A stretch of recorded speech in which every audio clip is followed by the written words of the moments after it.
Hey there, I know you're on a journey from grief to growth, just like I am, and you may be looking for tools to help you live a more soul aligned life. Well, head over to my Grief to Growth store. It's your one stop shop for inspiration, for healing, and for transformation. Inside there, you're going to find some free resources to help you get started. You'll find guided meditations to calm your mind and reconnect with your spirit. You'll find signed copies of my book, Gems of Healing. You'll find my brand new Oracle deck to help you tap into daily divine guidance. And there's some powerful mini courses designed to fit in your busy life and move you forward one gentle step at a time. So whether you're deep in grief, seeking spiritual growth, or just ready for a reset, there's something waiting for you right now. Just go to grieftogrowth.com/store, grief numeral 2 growth.com/store, and start exploring. Close your eyes and imagine. What if the things in life that cause us the greatest pain, the things that bring us grief, are challenges? Challenges designed to help us grow, to ultimately become what we were always meant to be. We feel like we've been buried, but what if, like a seed, we've been planted? And having been planted, we grow to become a mighty tree. Now, open your eyes. Open your eyes to this way of viewing life. Come with me as we explore your true, infinite, eternal nature. This is Grief to Growth, and I am your host, Brian Smith. I'm Brian Smith, and welcome to Grief to Growth, where we explore life's toughest challenges and life's biggest questions: who we are, why we're here, and where we go from here. And whether you're joining us for the first time or you're a longtime listener, I'm glad you're here today. Today's conversation is one I would believe will deeply resonate with anyone who has faced or who isn't facing the unimaginable, the loss of a spouse, especially the sudden loss of a spouse. My guest is Samina Bari. She's an inspiring leader, an author, and a podcast host who transformed profound personal grief into purposeful advocacy. After losing her husband in a tragic accident in 2023, Samina was struck by how uncomfortable and unprepared our culture is when it comes to grief, especially the grief of a surviving spouse. Samina is the host of the podcast Afterlife and the author of the best-selling book, I Can, I Will, and I Did, Lessons on Life, Love, and Leadership. And her new book is called Don't Call Me Widow. It's a powerful practical guide for those wanting to support grieving spouses, not with abstract advice, but with insight grounded in raw, lived experience. In today's episode, Samina shares how grief brain affects decision-making and memory, the overlooked emotional and logistical weight of solo parenting after spousal loss, and why, despite what we might assume, the second year of grief can often be harder than the first. We'll also dive into the well-meaning but painful things that people often say and do instead of to truly support someone who's grieving. So whether you're grieving, supporting someone who is, or simply trying to understand grief better, this conversation, I believe, is going to be a must listen. It's about love, loss, and resilience, and how we can all show up better for each other when life gets hard. And don't forget, after the episode, head over to my Substack at grieftogrowth.substack.com, where I'll be posting an article about the conversation where you can join in the discussion, leave your thoughts, and connect with others walking the same path. And with that, I want to welcome to Grief to Growth, Samina Bari. Thank you, Brian. So nice to be here with you. Yeah, it's great to meet you. We started talking before we started recording, and just the full disclosure for everybody, this is very timely for me. One of my best friends, Mike, passed away in April of this year. We're recording this beginning of December, and I'm navigating this thing with his wife, going through through his loss. So I want to thank you for being here today and sharing this really needed information. Thank you. Yeah, I think it's wonderful that you are helping to support her, and I know what she's going through, and I know how disruptive this type of a loss becomes to your sense of self. And to have people stand by you and support you with empathy and grace is one of the greatest gifts you're able to give her. Yeah. Well, as we get started, I like to talk about your husband first. So tell me about your Mm. husband. Oh, my husband, his name was Doug. He was amazing. I was madly in love with him. It was one of those love at first sight stories. And he was a Renaissance man. He was a wonderful professional. He had a million different hobbies. He was a magnificent chef. He was an unbelievably devoted father. And he made me laugh all the time. He just, quite simply brought joy into my life Hmm. as well as to the lives of so many countless others. He was kind of the son you would want to have, the parent you would want, the friend you would want, and of course the partner you would want in your life. He was really a remarkable person. Yeah. I understand he passed in 2023, which is pretty recent. I know a lot of times people, when they haven't gone through something like this, they don't realize those first couple of years they seem to kind of go by really fast. So I understand it was a sudden passing. So without getting into, as much detail as you'd like to, tell me what happens. Yeah, my girls, we had twin girls, Hmm. and they had just turned 7 years old. They were on spring break. We had just gone away, and life was good. We were all very happy and fortunate. And he and I had just been talking about, how that they were getting older. We could perhaps plan a trip, just the two of us. Yeah. Finally, after a long time, and by chance, our wedding anniversary was coming up in that May and all was well. We were home for dinner. He went out for a little bit to see some friends, and he didn't make it home. Mm. And it just was such a jarring event. I remember being in shock. I remember shaking uncontrollably. I was in the hospital with him, so I was able to say goodbye. Mm. He wasn't conscious, and my children weren't. And I just remember it felt like I was outside of myself. I wasn't quite in my own body because it was sudden. It was an out of order death. He was Yeah. not ill. There was no time to grieve. There was no time to prepare. And really, the shock was what had taken over. Hmm. And I was diagnosed with post-traumatic uh, shock disorder, stress Yeah. disorder, Yeah. because it was something that had just, my mind couldn't function. It wasn't able to reconcile what was going on. And that's actually why I talk about grief brain, grief Hmm. fog. That is real. That is the body's way of trying to protect us and trying to make sense of something that doesn't make sense. And in those moments, I can't tell you everything I did. I know I functioned somehow. Hmm. Friends told me I was able to have conversations. I can't recall a single conversation other than the conversation I had with my children Hmm. when I told them eventually. And even then, it's a blur. That Yeah. first year is just, it's very difficult to fathom, to understand what's happening, because your reality is gone Yeah. Yeah. without warning. It's you've lost yourself, you've lost your person, you've lost your world. The earth kind of falls out, from under your feet. Yeah. And we talked a little bit before we got started recording, and people want to compare grief, and every grief is unique, so I've lost a child, and people say I can't imagine what it's like to lose a child. So but tell me what it's like to lose a spouse, to lose your a half of yourself, especially this out of order thing as you described it. Yeah, I think, and I know I'm so sorry for your loss. And, yes, you should never compare losses because they are all different. But when you have your partner, this is the significant relationship that you have chosen in your life. It's Right. not bound by obligation, by blood. It is a choice. And when you find that right person, as I did with my husband, you're connected on almost a cellular level. I mean, you think we were together for 21 years, all of my adult life. So as we grow as people, we become the people who we're going to be, but we do that because we have someone in our lives. So, for example, we compromise on some things, we ease up on others, we take on more of a role here or there. We can finish each other's thoughts. We can, kind of finish each other's sentences, and we build our life and our dreams together. Hmm. And in that instant, it's all gone.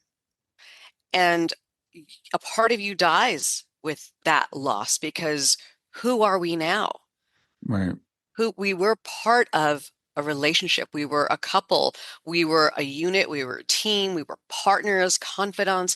We kept each other's secrets. We knew each other's vulnerabilities. We comforted each other, and we created dreams and visions for our future. And then Hmm. in an instant, it's gone. And what I was talking about with an out of order death is so many people in an attempt to empathize with me said, "Oh, I know how you're feeling. My mother just passed. She was my best friend. She was 96." Yeah. And, I'm sorry for that loss, but in life, you are so privileged to have been able to see your mother live the entire continuum of her lifespan. Hmm. Hmm. She was, humans don't live longer than that. She raised a good adult. She perhaps saw children, grandchildren, and great-grandchildren. She's lived a life. And so that's to be expected. But to compare it to my loss, where I had a husband in the prime of his life, raising twin young girls, Yeah. where we had another 30 years ahead of us. Right. That's an out of order death. It's an out of order death. It's as traumatic when you don't have that chance to say goodbye. There was no warning.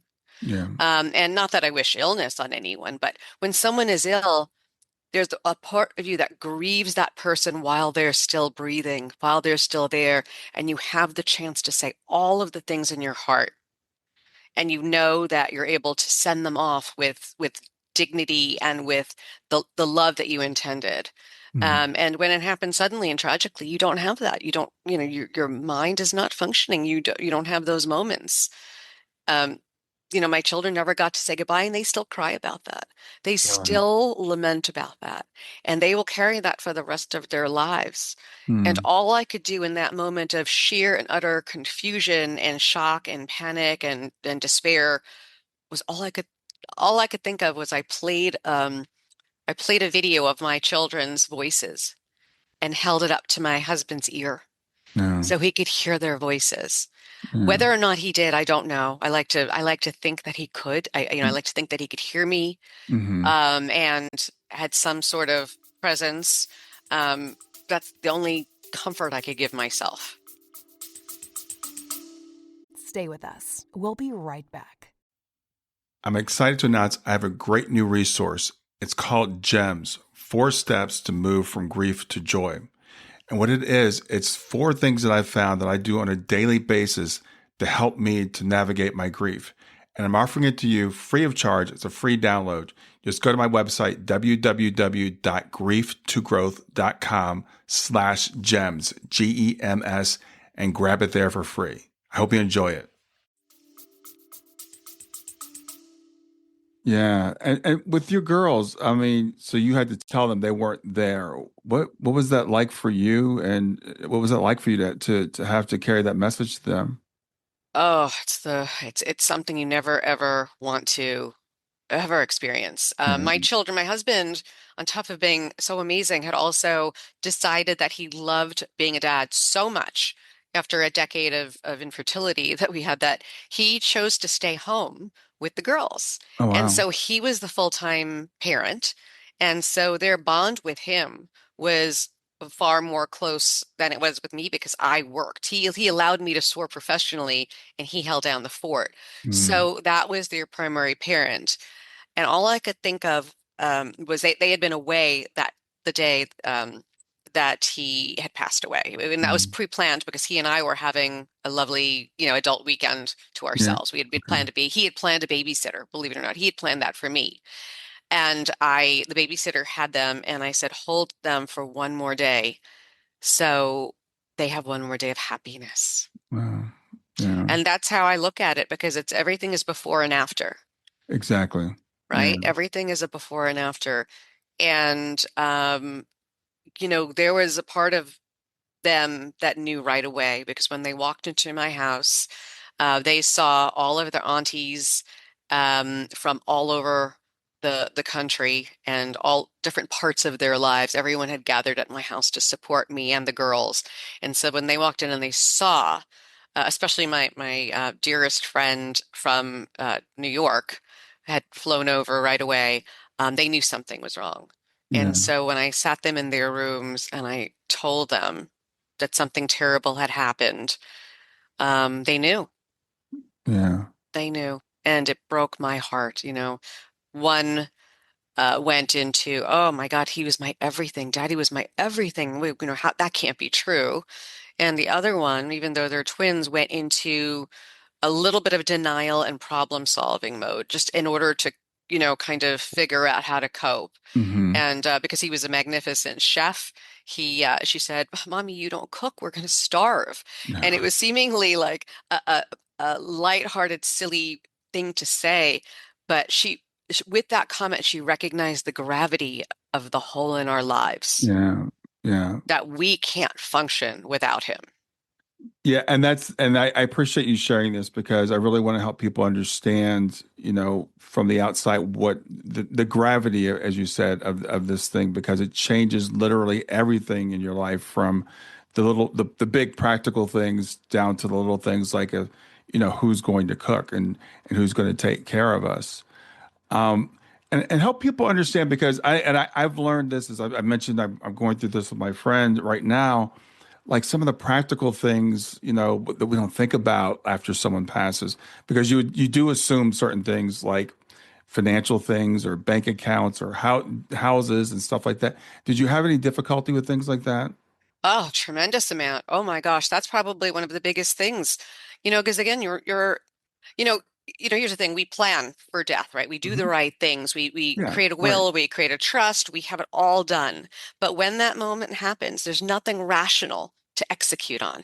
You're driven purely by emotions. And in my case, it was, lack of emotion. It was shock. It was confusion. It was all these other things. Hmm. And, that's just the half of it. I think, really thinking through the fact that there is this void, it's not just in the practical rational things, but it's also in the, what else did the partner do to Hmm. provide Yeah, balance in that household? right. So, I was supported by an amazing community, and I call them my chosen family, and I'm so proud of the people who are in my life.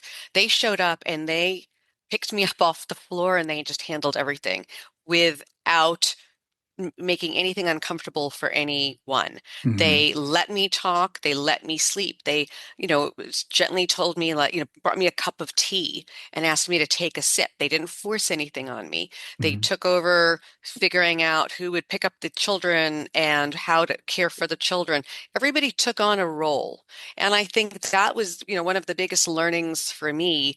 We all react differently, and everyone was in shock upon his passing because he was with a lot of my friends the night he died. Hmm. So they too were reeling from the disbelief. Hmm. But they leaned into what they were most comfortable with, and they came together and just partnered. So I had people from different parts of my life who had never met before, but who had heard of one another, Hmm. and they formed their own text chains. One who was, superb at communications took on the task of writing an obituary, a draft for me to look at. All of the things that I would have to do, Hmm. they took on. Another one took on all of the logistics of the memorial. Another one took on, making my Social Security appointment, figuring out what we wanted inscribed on the urn.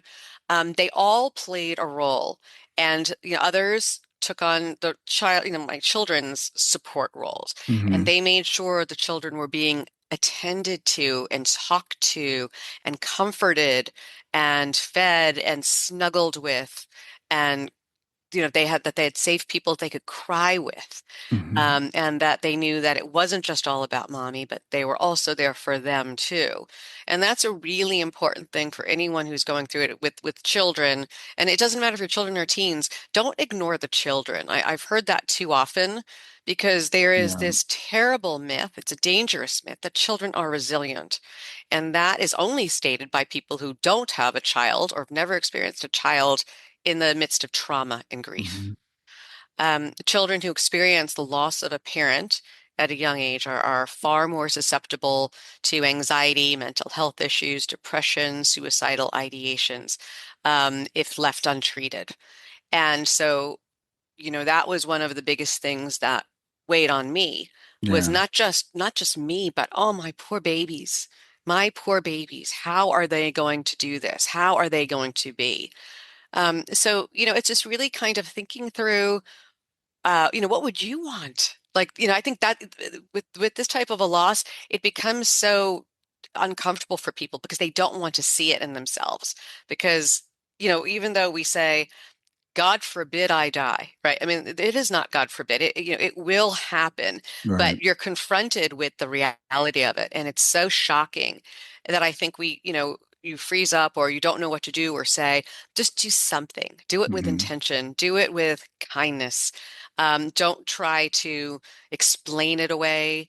Don't try to bring religion into it when it's not welcomed. Don't use platitudes. Hmm. Just be there, sit with us in the sadness and the silence. Don't expect a conversation. Simple, simple gestures are the most powerful ones because it makes us feel like we're not completely alone, even though we feel very isolated in our loss. Yeah. Well, let's talk about some of the practical things, and you mentioned some of them that people can do because when someone goes through something like this, we always say, "Well, call me if you need anything, or let me know what I can do for you." Yeah. And so I'm sure people said that to you. So what would you like as a grieving person? What's helpful? Yeah. Those two phrases were said to me, and those are infuriating phrases. And I know we're all used to it because in that moment, you have just burdened us with having to think about stuff to do, to tell you. Right? So again, because it's so unfathomable, because you really can't imagine what that's like. Because in a rational state, of course. But remember, as a society, we're not used to asking for help, and now we've got a grief-addled brain, and we can't think straight. We don't know if we've showered or eaten or slept. We don't know any of this. Hmm. Please don't ask that question, but just do something. Hmm. So, a couple of things that I mentioned. Someone, if there people are great with the food chains, right? And they sign up and then done, it's my obligation is done. Well, how about portioning it all out when it's done, cleaning up the dishes, freezing some, labeling some, doing that work, Hmm. thinking about the week, getting the mail, taking the bills and figuring those things out. Freeze your loved one's credit is the first thing I always say too, because if you make an announcement, there are so many scammers now. I mean, this whole world is, full of Yeah. nefarious, wrongdoers. Do those types of practical things. Drive the children to school, take the children to the park, give them a little bit of normalcy, Mm-hmm. because the act of taking a child and giving the adult room to grieve and breathe without the thought of their child is a gift to us because we don't have that because in our minds we are carrying a crushing mental burden of Hmm. not just our grief and what are we going to do, but how are my children? Where because you're reflecting and absorbing their grief as well as your own. So it's very, very heavy. Yeah. And when we talked before we got started, you talked about the loss of past, kind of present, and future. Can you frame that for people that are listening now? Yeah, um, it depends on, I guess, how long you've been with someone or, the closeness of your relationship. But, Hmm. as I mentioned, I was with my husband for over 20 years, 21 years. Hmm. So that's my formative my adult life. Right. So at this point, I have my memories before him, like teenage memories. You kind of pick and choose your memories the older you get. And so much of my past involved him, and whether he was directly involved or he facilitated something, but he was always in my past. Hmm. He was part of my future. And we had dreams of what we would, where our children would go to school or what we would do in retirement. And all of a sudden, that's gone, Yeah. because you've got no one to share that memory with anymore. You've got no one to correct that memory. Did that really happen? Because time, your mind plays tricks with you, and time does, your memories do fade a little bit. But Yes. now you've got no one to check them with. You've Hmm. got no one to validate that you had that past. And your present, every day is just surviving.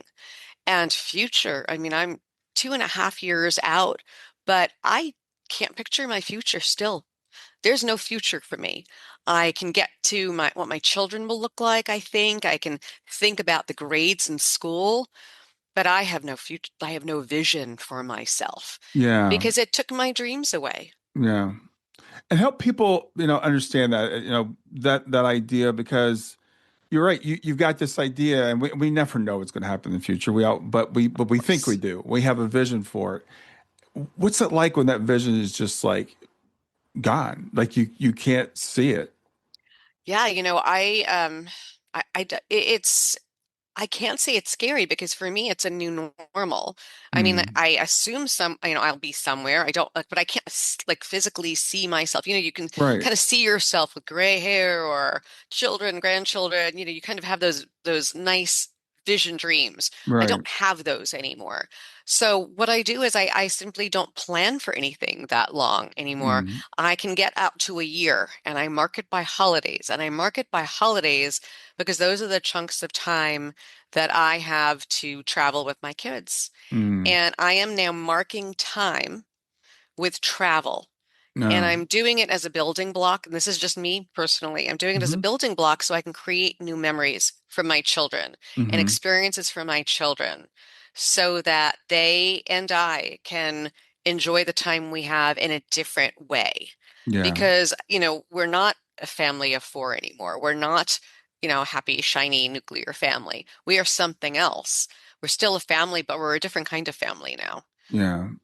Yeah, I can relate that a little bit because after my daughter passed, people would talk to me about the future, and I'm like, I didn't want to think about it. So as it slowly started to come back over time, it was like, okay, now I can maybe imagine a week out or a month out or a couple of months, but it would make me angry when people would talk about, too far out. So Absolutely. people Me need, too. yeah, people need to understand. It's like everything just draws in. It becomes like I can only deal with right now. I can't deal with that.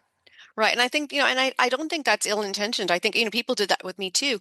They feel that if they can bring some happiness and joy and Yeah. positivity, that you'll somehow magically feel better because that's what they want. They want to fix it, but they Right. can't fix us. Yeah. Grief is not something to be fixed, and certainly not by an outside source. And that's again their discomfort because, you know, what are they supposed to say? Right. Right. So they resort to platitudes or they resort to, oh, you'll be thriving. When you're over this, things like again Yeah. that are kind of a cognitive disconnect. Hmm. And that's really why I wrote my book, Don't Call Me Widow, because really what I really wanted to do is draw back the curtain on what it is we are actually feeling and going through Yeah. when the big you says or does things to us in your attempt to comfort us, Yeah. which fails Yeah. miserably. And you don't realize it's failing because you can't imagine what we're feeling. And I think that's really why I created it because I feel, I just felt like this is a loss like no other. Hmm. And it's unimaginable. Um, because you've lost yourself in this loss. You've Yeah. lost your future. You've lost yourself. You've lost, every bit of certainty you thought you had in this world. And you have to somehow rebuild. Yeah. By the way, I love the title of your book. And it was after my friend Mike passed, and it was a couple days later. I was thinking about Lisa, his wife, and I thought of the word widow, and I'm just like, oh, it just sounds so ugly. Doesn't it? I know. I've It always had such a visceral reaction to it. And I looked it up and I put it in my book.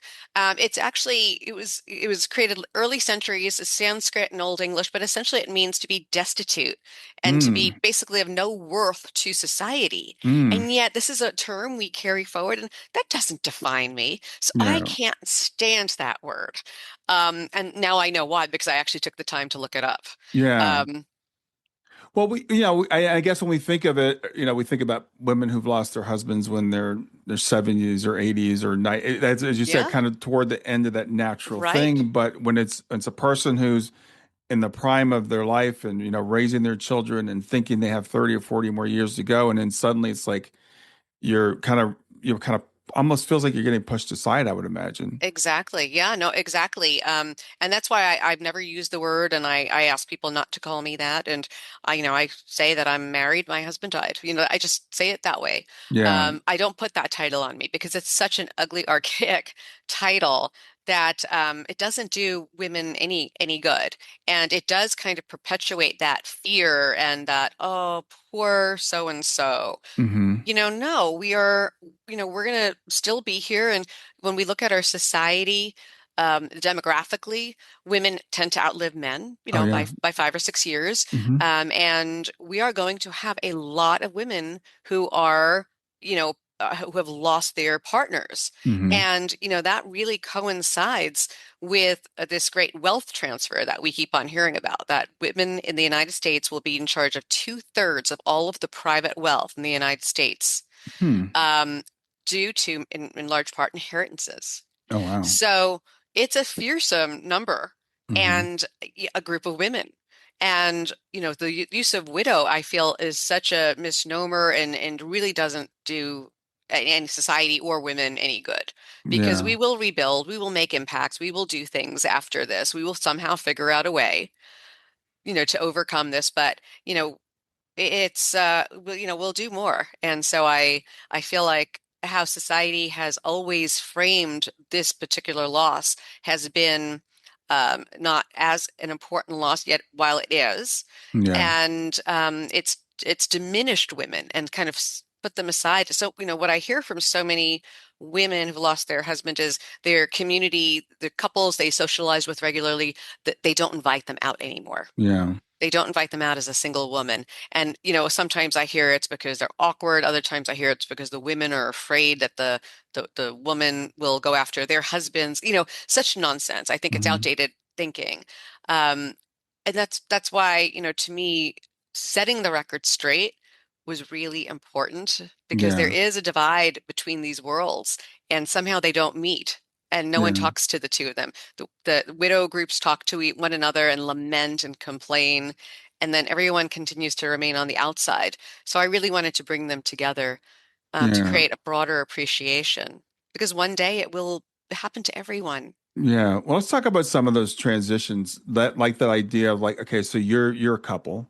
Hmm. You're Doug and Samina, and Hmm. now you're Samina. And so what was it like for you with your friends in terms of what some of the things they may have done well and some of the things you might have wished they'd done differently in terms of including you? Because it's awkward when we've known someone our lives as this, and now you're single. Yeah, it's interesting because I do remember in my early, who am I? I remember saying like, who am I? Who am I? Right. Again, it was a shock. It was shock and disbelief because I lost him and I lost me. And my friends, I do have to say again, they are remarkable. I have been Mhm. included in everything. Mm. I am frequently when the two couples go out, we used to be three couples, it's a party of five or it's a party of seven, it's Hmm. whatever it is. I am always included. And of course, there are some things that they go to that, they would do anyway. But Hmm. by and large, my friend groups, even with husbands, Hmm. has remained intact. Mm. And I think that's the important thing. And there's no awkwardness. And I think when my friends actually said part of the reason for it is because very early on, I told everyone, you say his name. Mm. Do Yeah. not forget Yeah. him. Do not erase him. Do not think it's going to make me sad. Because the more you say his name, the more I know he mattered to everyone. Yeah. And so he is regular, like Doug's name is everywhere. It's invoked regularly, weekly, now with a sense of it, like he's here with us in spirit. Okay. Doug would love this, and oh, he'd be such a great thing for this. Oh, people take pictures of things like I'm taking it because I think Doug would like it.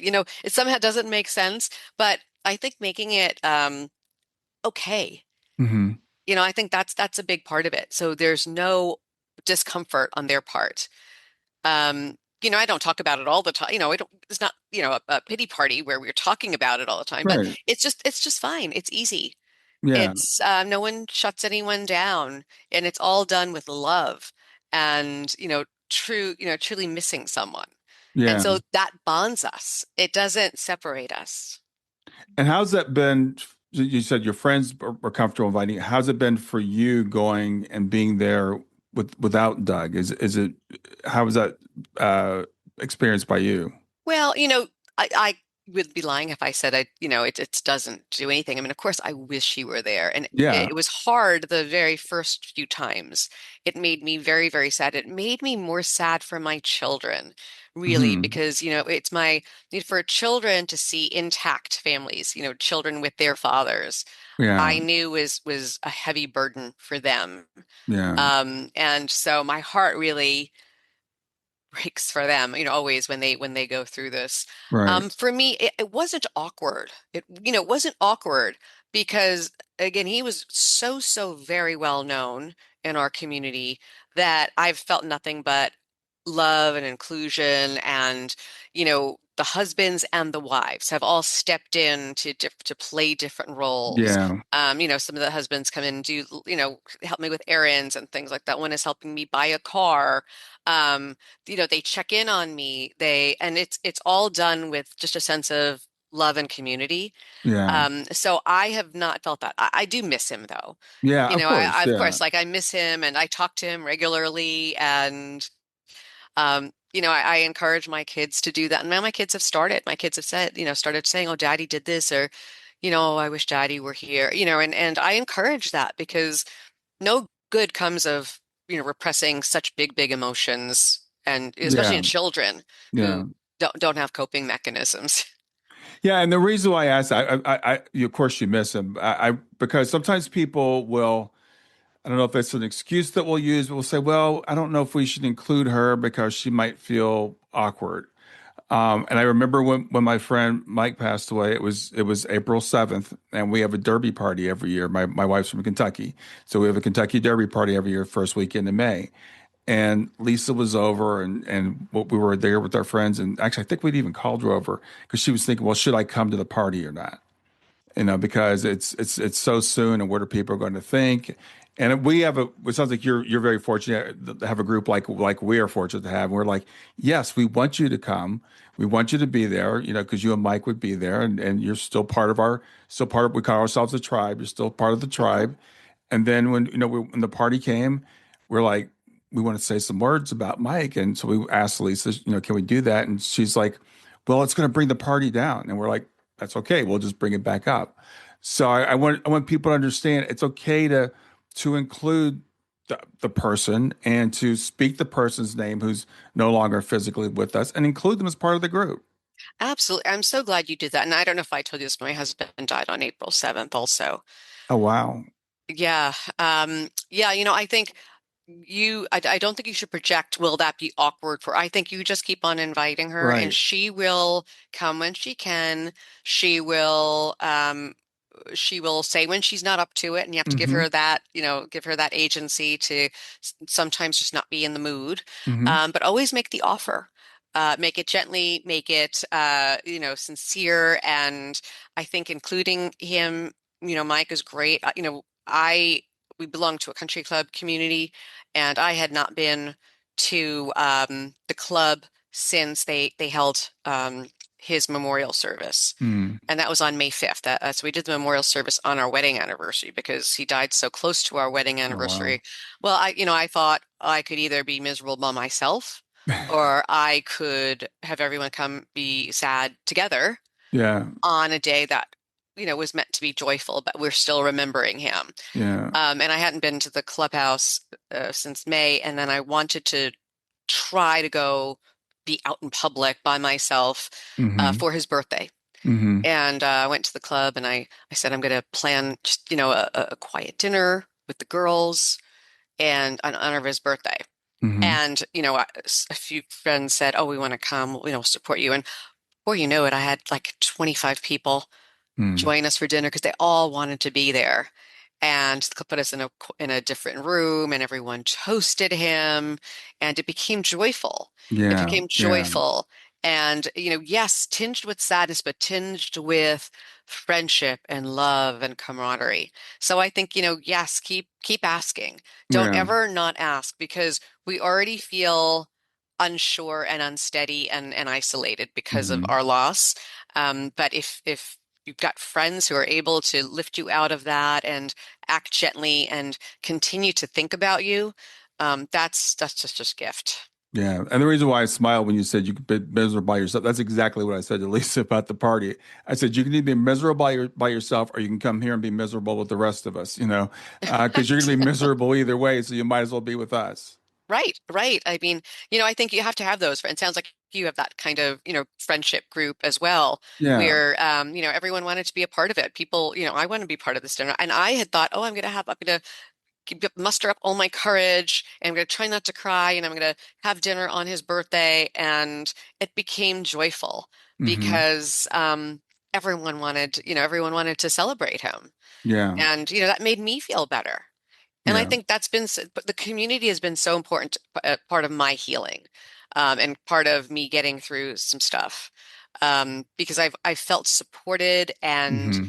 and considered and included the whole time. I think that's fantastic, and I'm very grateful for you to have that because I think it's actually pretty rare. I think a lot of times people do tend to run away, and we don't have and it's never out of a sense of ill intention. People just they're awkward, they're awkward around people that are in grief, and we're not taught how to deal with it. And as Right. you said, they're trying to fix you, and people need to understand this is a process. It's not something that's going to just like go away because you said some platitudes. Yeah, no, absolutely. And again, that's kind of my key takeaway in my book is that our grief is not about your discomfort, and Yeah. you behave the way you do because you're uncomfortable. So if you could Yes. push that aside and be more compassionate and intentional and understand how we are taking it, hearing it, what we're experiencing, Hmm. perhaps this gives you a little look into how you can show up for others because one day you'll want that support too. Yeah. And that's kind of the aha, it may be uncomfortable now, but everyone will need it. And wouldn't you want your husband or your wife or, your loved one to have that same compassionate support in their darkest moments? Yeah. Now, Samina, you said you're about 2.5 years into your grief journey now. Describe for people how your grief has changed over time. I know you mentioned something. I think that about the second year can actually be a little bit more difficult than the first. What's your journey been like? With the caveat for everybody that everybody's grief Is journey is different. different. Yeah. Yeah. Yeah, no, absolutely. I'd say I spent the first year really in a state of utter shock, panic, anxiety. I was on lots of medications. I wasn't able to drive. I physically could not figure out how to drive. I have Mm. no recollection. So I had to have a lot of people help me throughout my period of time. And I Hmm. spent a lot of time in bed. I mean, it hit me like it really just knocks you off of your feet. And as strong as you are through anything else, this is something that is, just unimaginable. It's not like anything else you'll ever experience. Hmm. So I really wasn't functioning. So grief to me was, losing a lot of weight, not being able to eat, not having, not remembering to shower. Hmm. I had a lot of people helping to take care of my children. My children would say, Mommy, why are you always in bed? And, I couldn't, I didn't even have the energy to muster up false happiness or just, Hmm. so I hired some people. I called on friends and family to help. Hmm. And year two, getting past that 1 year anniversary, everybody knew the 1 year anniversary. Yeah. And what should we do? How should we, what should we do? So I just did a dinner. I just did a dinner so we could all be together. I didn't want to do anything huge, Hmm. because I just couldn't. And I also realized after it was done that, oh my God, this is forever. Like I Yeah. just spent this 1 year trying to survive. And I did everything. I went through all these motions. I did all of the paperwork. I did all of the things you're supposed to do. Hmm. But now it's a year. Now, what do I do? I don't have all of those things to distract me. The paperwork, which is endless and takes a really, really long time, Yeah. or the plans for his birthday, or the plan for Christmas, or I was trying to keep myself so busy Right. within my grief, doing the things you're supposed to do when it's fresh and when it Hmm. happens.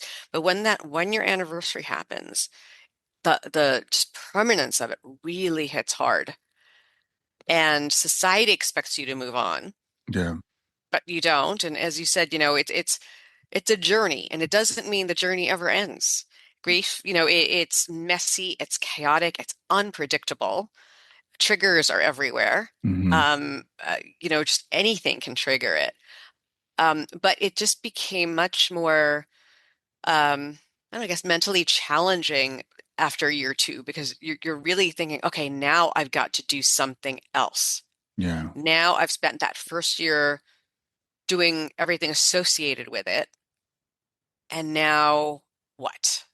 And that's when it becomes harder because people also disappear after that first year because people Yeah. say, okay, 1 year, great, back to our lives. Hmm. And you're just reeling because you don't know what that means anymore. You're still picking up pieces, and now you're trying to put together a path forward.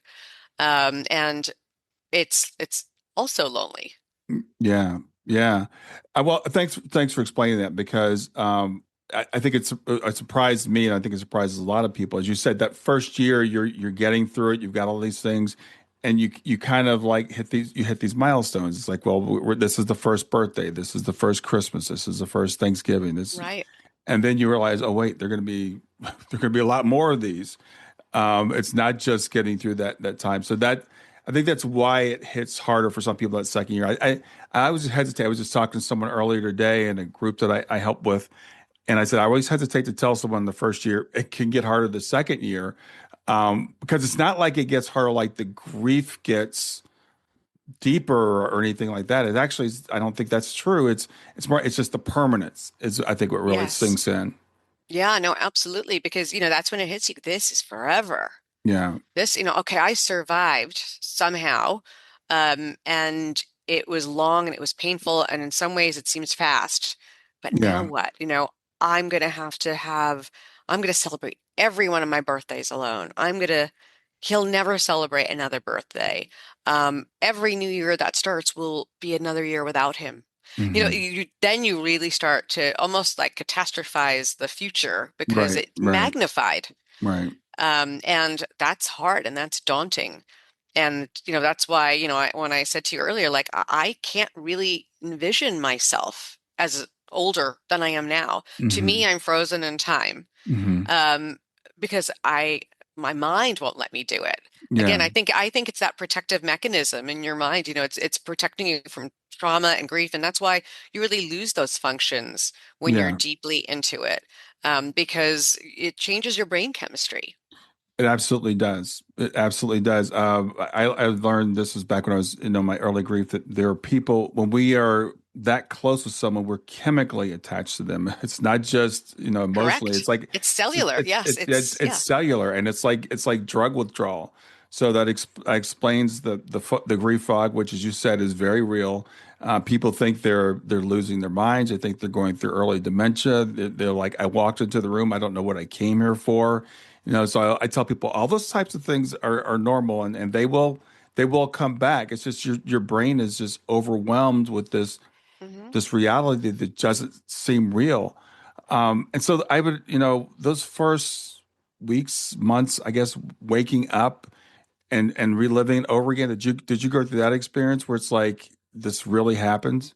Yes, for me it did because again mine was traumatic. Right. And so um I just couldn't get the image out of him, out of my mind. Mm-hmm. And then of course I was panicking.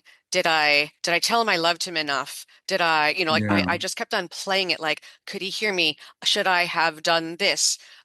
Should I he was hooked up to, and I like laid on him a little bit. I'm like, oh, I hope he I didn't hurt him. Like you just do play that over again. Mm-hmm. Mm-hmm. Um, and it's, there's a really strange feeling of guilt, that I at least experienced. Mm-hmm. I felt that I had somehow brought this on. I thought that we had just been enjoying ourselves. We had just been commenting on how wonderful life was. I was the happiest I'd ever been. Mm-hmm. Our kids were healthy. He was healthy. I was healthy. We had the world ahead of us and our lives ahead of us. And somehow I felt like I had brought that on by thinking it. Like Mm, I had taken my life for granted. I had thought it was perfect. I thought it was too good. mm, Um, and I grappled with that for months. yeah, That somehow this was my fault. Somehow I willed this. And I know it's not rational. But again, you're not rational in those, in those early months because, you just don't have that capacity. It's yeah, gone. yeah. And I really appreciate you saying that. And it's so important to people understand that because I haven't talked to, I don't think I've talked to a single parent that didn't feel some sort of guilt or responsibility when they lost a child. And it's also the same with spouses. Maybe not to as great an extent, but I've worked with more parents and spouses. Mhm. But we do. Our brains start to come this crazy things as somehow my fault because of something I said or something I didn't say, or as you said, did I tell Yeah. him I love him enough? Did he hear me? Did he feel alone? Did he feel scared?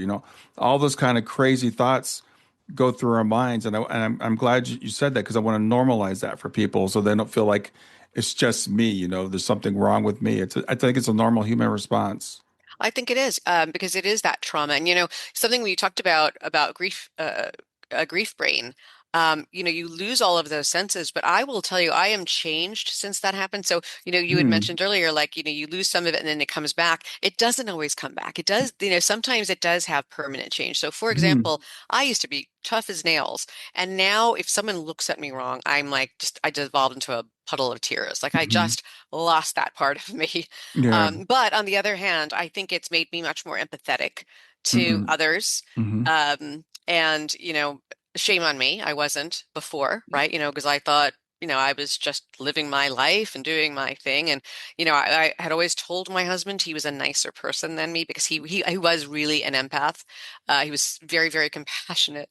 And Hmm. I was just always busy, kind of just not thinking about things. Hmm. Hmm. But it has changed me quite a bit. Yeah. And I think in some ways well, in many ways, I'm a better parent. He was the primary parent, but I've adopted more of his style and technique Hmm. to parenting. Hmm. But yeah, there is a part of me, like, I know my stamina is not the same. My level of motivation, drive has shifted. Hmm. So I'm not the same person I was. So those Oh, things didn't come back. yeah. Yeah. And so I've fundamentally changed. So the big who am I now is still a big question mark. Yeah. Excellent point. There are permanent changes, and people will ask me, will I ever be the same person I was before? And my answer is probably not. But that's not necessarily a bad thing because I'm like, why would you want to waste all this pain that you're going through? You can use it to to become more empathetic, to become more patient, maybe to become a better parent, et cetera. The other thing I want to say, not to discount what you said about like some of these changes are permanent, but it sometimes takes longer for things to come back than we expect. A lot of times when I'm counseling people, they're like, I don't feel like I'm making any progress. And I'll ask them, well, how long has it been? And they'll say it's been a year or it's been 2 years. As someone, for me, it's been 10 years since my daughter passed. I still consider 2 years to be early grief. Yeah, that's fair. There is no end, but I think about where I was at 2 years versus where I was at 5 years versus where I was at 7 years.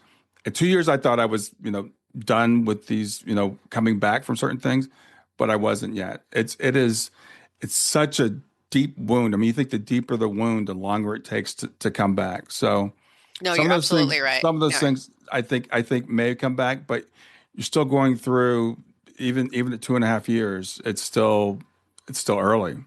No, absolutely. You're right. Yeah. Saying for you it was 10 years. I have a friend who lost her daughter and her mother within a very short period of time, and she Mm-hmm. said it took her 7 years Mm-hmm. to really feel like she was herself again.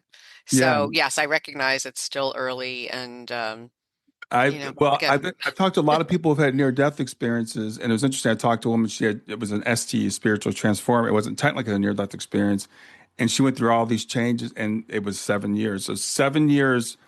I'm not, again, we have to be very careful because everybody's right, it's different. different, right? But I'd say 7 years is probably not unrealistic to expect to really integrate. Because the thing about grief is we've talked about over and over again, you don't get over it, but you integrate the experience and you kind of bring it together. So some of those changes that are good changes, you'll decide I'm going to keep these. But some of the other things like your stamina, maybe patience and stuff like that might start coming back, but it might take a while. Yeah, no, absolutely. It is early days, and here it is. I'm putting my own expectations, my old expectations on myself. Like this is, Yeah, and that's again for me trying to take back some semblance of control, yeah, right? yeah, of Because I didn't course. have Yeah, any, right? And so, of course. but no, I recognize I have to give myself more time. Yeah, and I really, I really, like I said, I hesitate to say that to people. It's like, 7 years because it seems like so long, and we want to be like back to where we want to bounce back. And I always use analogies in my business. It's a tree. I tell people when you plant a seed to grow a tree, you don't look at the tree and expect it to be there the next day or the next week or the next month or even the next year. It takes a while to grow a tree, and that's kind of what we're going through when we go through these really, really life. I don't even know how to put it. Like you said, it's Life before and altering. after. Yeah, It's life altering. It really yeah, is. Yeah. yeah. It's well, it's like a different life. There, Right. as you said, there's before and there's after. There's who you were before and there's who you are becoming now. Yes, absolutely. Absolutely. And so, it is one of those things that no one really thinks about, especially as we all get older, we're Hmm. still not thinking about it. So, Yeah, yeah. but it is going to happen. And, I've even noticed in my professional circles, there's so many people, colleagues, former colleagues who are posting announcements of other colleagues who've passed away. And I thought, oh my God, we really have to get better at this as a society, Hmm. of recognizing what it is that, life is not, we're not, no one's, we're not all living till 100, that life is full of challenges, that grief is a part of life, Hmm. and that it deserves the kind of attention and respect that it should get Yeah, because uh, it touches us all. It touches us all, and we just have to get a little bit more real with it. yeah. You said something that I want to touch on. You talked about solo parenting as opposed to single parenting, and explain to people what that means to you. Oh, yes. So, single parenting is a very well-established term. It's usually a parent has chosen to raise a child by themselves or Hmm. through circumstance, divorce. There was a choice that was Hmm. made by one or two adults to raise a child or children as a single person. Right. Solo means completely alone. Yeah. And solo parenting is what we who have lost our partner are doing with our children. Hmm. And why I put that out there was because there was something there's so much on social media about men taking credit for having their children for the day. I mean, they're happily married. They should be an equal parent anyway, but Right. somehow they want a pat on the back for being a solo parent. And it came up in my grief group. And so much of what's in my book comes from the discussions in my grief group. Hmm. And it's kind of all of the things that just really piss us off because we are solo. We have no one to share the mental load of making important decisions for our children with. Hmm. We have to do all of, not just forget about coordinating and taking them to doctor's appointments, but the school, how are they doing in school? Should we look at another school? How should we make this decision for our child? How do we guide them towards colleges? Do they need therapy? We bear 110% of that Hmm. by ourselves. There is no one to have the conversation with who would love your child the way a parent would love your child. You can, yes, of course, you can bat it through, with friends or family just for opinions, but Hmm. it's not the same. It's not that same like, you know, partnered decision making, Right. partnered thinking, partnered planning.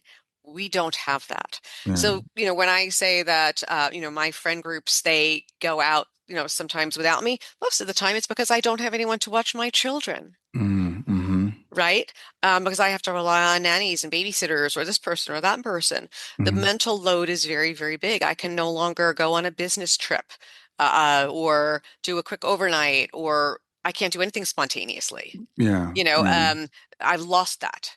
And there's no one to call for that immediate backup. It's all got to be carefully orchestrated and thought through and planned with backups and this and that. And so that is solo parenting. That is Yeah. you are on your own. Yeah. Yeah. Well, thanks for explaining that. So, Samina, I know you also have a podcast. Talk about your podcast. What did you cover and who's it for? Yeah, so the podcast is called Afterlife, and Hmm. it really is a companion to my book.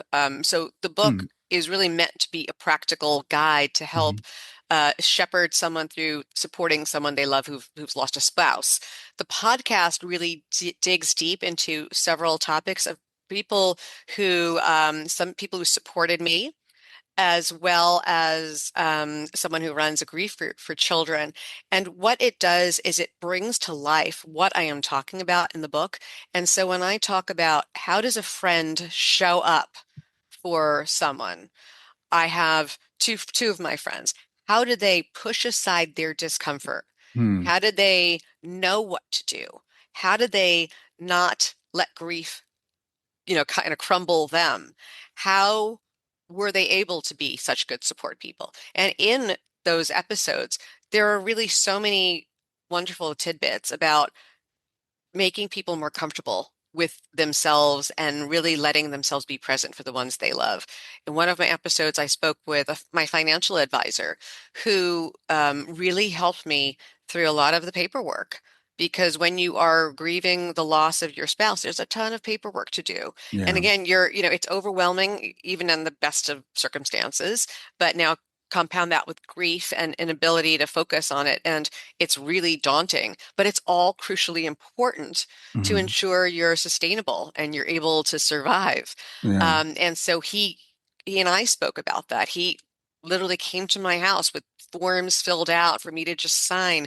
He bought me Danishes. He sat with me for coffee. He went that extra mile, but we talked about all of the important things that people need to know so that when you step in for someone you love and you need to help them organize their affairs, you'll Hmm. know what to do.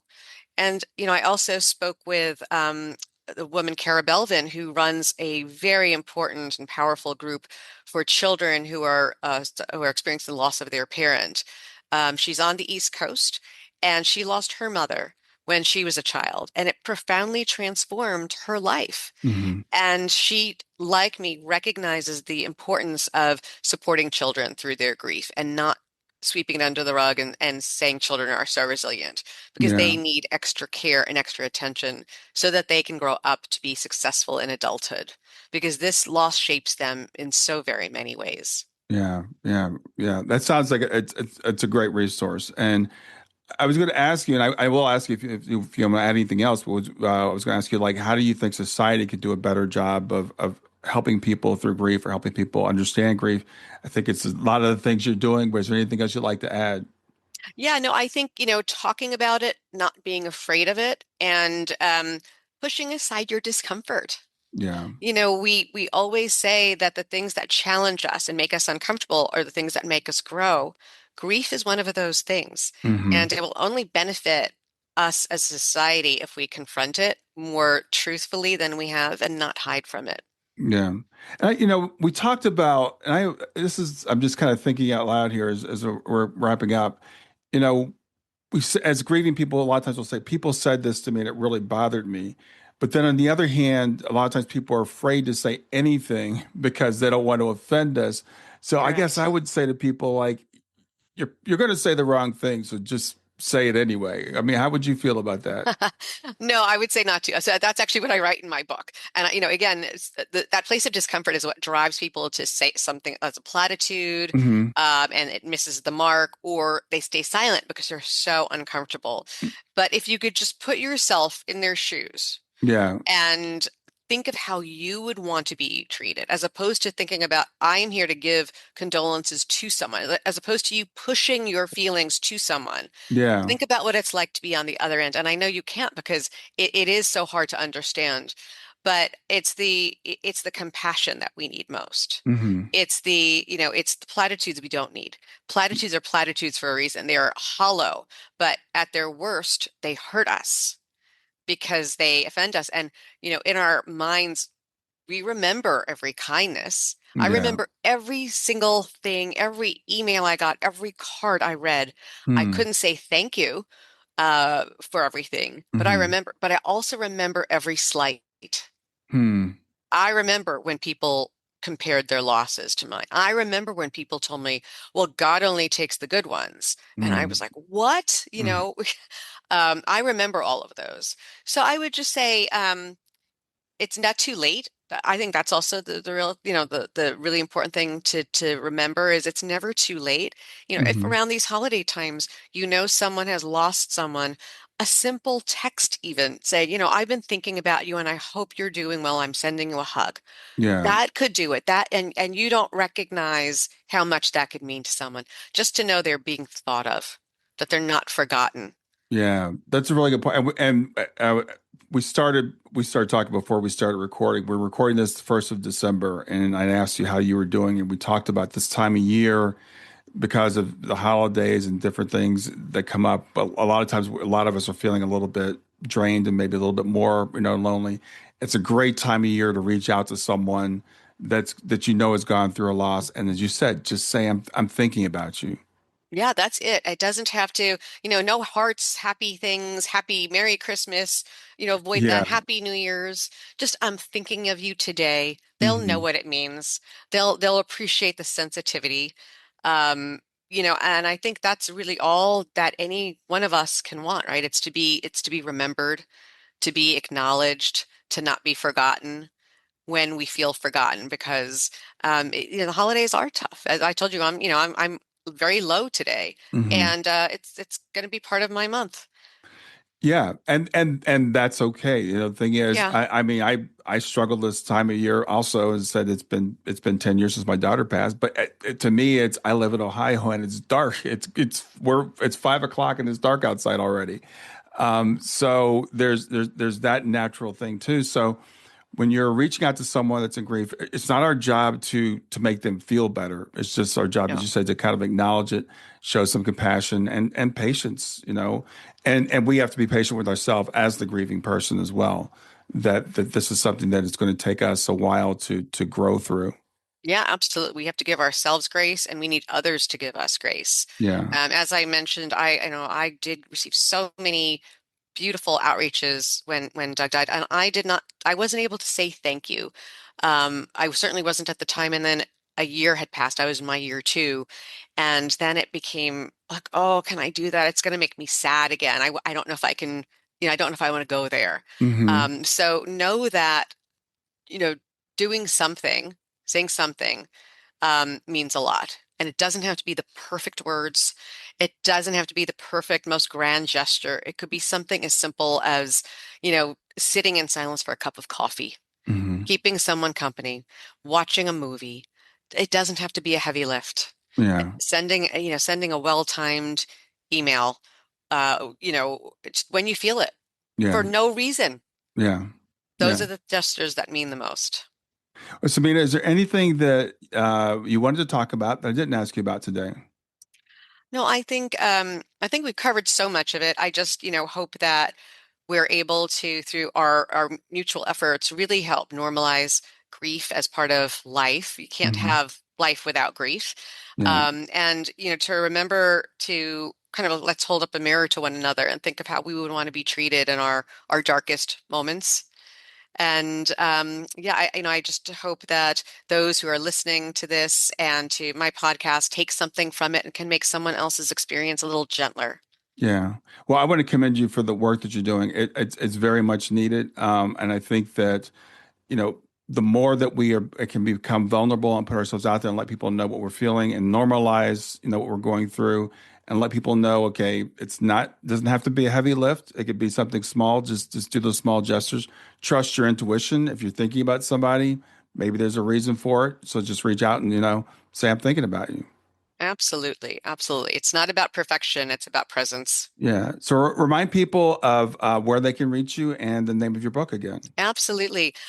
So everyone can reach me at saminabari.com, and I've got two books. I can, I will, and I did, and Don't Call Me Widow. Both are available on Amazon, and then my podcast Afterlife is available on all major streaming platforms. Awesome. Well, thanks for being here. Enjoy the rest of your afternoon. Thank you so much. You too. Have you ever wished for gentle guidance or a comforting word exactly when you need it most? Well, I've created my Love Lives On Oracle deck just for that purpose. Now, this isn't a deck that's about predictions, it's about connection. Every card has been thoughtfully designed to guide you through life's toughest moments, to illuminate your path and help to remind you that you're never alone, that your loved ones are always there right beside you. So whether you're seeking clarity, comfort, or a loving message from beyond, each card is here to speak directly to your soul. And along with the deck comes a downloadable PDF guide that you can use that will give you an affirmation for the day, something to reflect on, and even an activity to do to keep you connected to your loved one. So check out the Love Lives On Oracle deck today. You can get it at stan.store/grief to growth. Stan.store, STAN.store/grief, numeral 2, growth.